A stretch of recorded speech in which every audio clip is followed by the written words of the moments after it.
Today we're going to be focusing on European exploration, so please make sure you have your European exploration guided notes and you're filling in those questions as we make our way through the video. The first question is asking, why were Europeans now able to safely travel long distances over the seas? That is because of the 4 new pieces of advanced technology that were created during the 15th century, the 1400s. Map making, navigation instruments, new ships, and the cannon. Let's take a look at the map making first. If we take a look at this picture up here, this is actually a very detailed map, and this is one that would have been used by explorers such as Christopher Columbus and Amerigo Vespucci. Notice that it does show the continent of Europe and Asia and also Africa, but it does not show the Americas. That's because previous explorers such as Leif Erikson and the Vikings, they did not tell other Europeans about their discoveries. Therefore, this map was made by people in Western Europe who had no idea the Americas existed.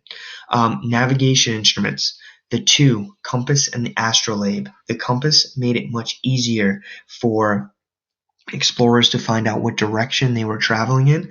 By using a magnetized needle, it always pointed north, so they were able to realize whether they were traveling east, west, or south. The astrolabe was also very helpful. This allowed explorers to calculate latitude, meaning how far north or south they were of the equator. This actually kept them much more on track in the path, their desired path. It actually improved their journey. Third were new ships. These new ships called galleys had improved rudders, which allowed the ships to turn much more easily, new sails, which allowed them to pick up more wind and travel faster, and new hulls, which made them stronger. So just in case there was an accident, they actually may have been able to survive that mistake. And finally, cannons were very important. By placing cannons on these ships, they were able to protect themselves from pirates or other people trying to steal their ships or steal their goods. The economic changes. The question is, how were Europeans able to raise the money needed to pay for these new journeys? Before we get into this question, you need to understand what standardized money is. Standardized money is a standard system of minted coins with set values. We have an example here of an ancient form, and in addition, the United States dollar is an example of standardized money. It's reliable, it's dependable, and you can use it anywhere in the world. This allows easier transactions between groups from different countries because now there's a set value for what each item costs. Joint stock companies is what you need to answer your question. Now, without joint stock companies, countries would not have been able to raise the money needed in order to send people like Christopher Columbus out on these ventures. So what a joint stock company does, it has an idea or it has a product, and it actually opens its product to the public. And everybody in the public, if they want to, they're known as investors, they will buy shares in the company. So they all become co-owners. This is usually done when a company needs money when it's first starting up. So what they'll do is they'll take the money from the investors and they'll build buildings, or they will invent or create new products. In this case, these joint stock companies, they took their money and they actually gave it to Christopher Columbus and other explorers for ships and goods, and allowed him the opportunity to go all across the globe, most notably sailing west towards India, to find a new trade route which would make more money for the company. This is similar to companies like Apple, Amazon, and Google today, which are publicly owned companies, and if you buy stock in them and the company grows, you can become rich. Same here. Mercantilism means a merchant economy, meaning that you sell goods in order to make money. So it's an economic theory. So the first question is, what is favorable balance of trade? Favorable balance of trade is when you sell more goods to foreign countries and buy less goods from foreign countries. The reason why you would do this is because you would actually become more wealthy, thus you would become stronger. Now this strengthens your countries and it weakens the countries you go against, or it weakens your rivals. Now, how do you create it? You create it by reducing the amount of goods you buy or import, and you do this by implementing tariffs. So you would do this by actually putting a tax on the goods that come from outside countries.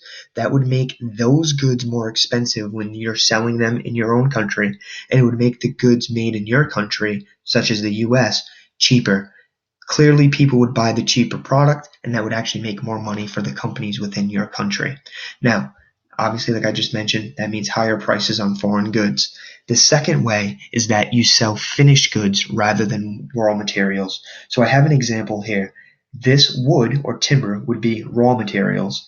This armoire or bureau would actually be a finished good. Now, you would make this armoire out of the wood right here, and you would actually be able to charge more money for this. So let's say you would charge $5 for every piece of timber here. You could charge $500 for this armoire, and maybe you would only use 2 pieces of wood to actually create it as well. So if you charge more money for finished goods, you can make more money and your company or country will become richer.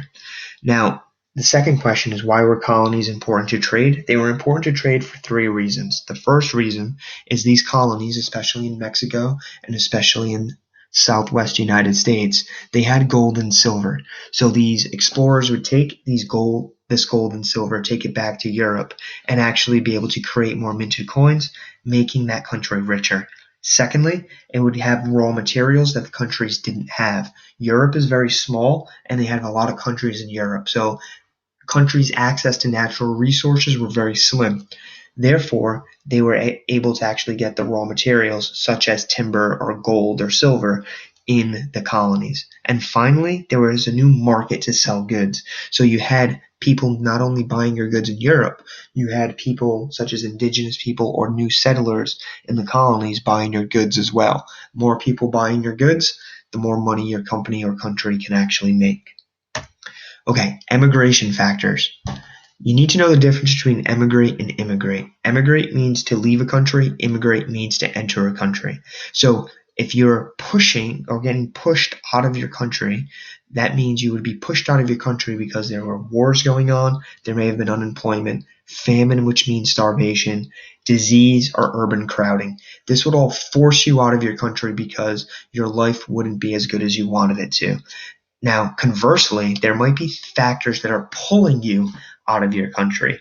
These could be better job opportunities, religious freedom, opportunity to make more money, and land. So I'll go over a quick example.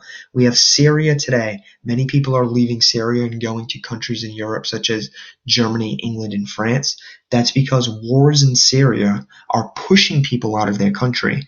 But better jobs and economic opportunity in Germany and England and France are pulling those people out of Syria and pulling them to go to Germany in the hopes of a better life. Now, dividing the new lands.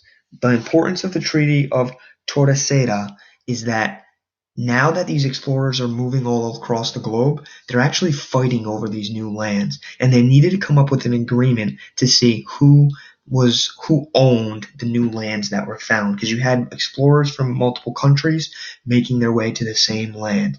So what they did was Portugal and Spain, who were the 2 top countries, exploring countries during this time period, they came up with an agreement. This agreement was in 1494, and it was called the Treaty of Tordesillas. Now, it basically separated the globe into 2 halves, which we see right here in this line. So anything west or left of this black line, all the colonies belong to Spain. Anything right of this line, Treaty of Tordesillas line, belonged to Portugal. And we can see that here. So if we take a look, anything in red, so Southwest United States today, Mexico, Central America, and the majority of South America all belonged to Spain. However, in blue, we see those countries are now belonging to Portugal. So we have areas such as Angola in Africa, Mozambique in Africa, ports in India as well, and ports in China known as Macau as well. These were actually colonies for Portugal. So both benefited from this treaty, and it actually made it easier for the explorers to know which colonies belonged to which settlers.